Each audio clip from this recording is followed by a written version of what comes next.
আপনি যত হাই লেভেলে যাবেন তত চেঞ্জ হয়ে যাবে। যেমন ট্রেডিং আমরা সর্বপ্রথম শুরুতে করেছি, আজকে সব দিন না জানা কি আছে এখানে?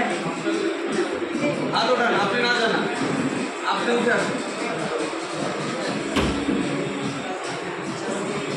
ট্রেডিং সম্পর্কে আপনি কিছু জানেন? অল্প বিস্তর কিছু বলতে 1920 যে স্ক্যামটা হয়েছিল ওইখান থেকে কিছু অল্প বিস্তর ভুল বিহার এগুলোই যা শুনেছিলাম, কিন্তু আস্তে আস্তে জ্ঞান আসছে না আসছে না? মানে এই যে কনসেপ্টটা ছিল যেটা মেনলি প্রথমে উঠে গেল নেমে গেল, সেটা আমার একটা বন্ধু চলে গেছে, তো সেই কারণে আর কি সেটা যে স্কুলের ফার্স্ট টাইম যখন স্টার্ট করছে তখন এরকম হবে। ঠিক আছে, তো আমরা না জানা ব্যক্তি কিন্তু শিখতে পারছি, এটাই আমাদের বড় আছে। আর এখানে মোটামুটি 4 বছর ধরে আছেন আমাদের ভাইয়ের নাম কি? আসুন আপনি আসুন।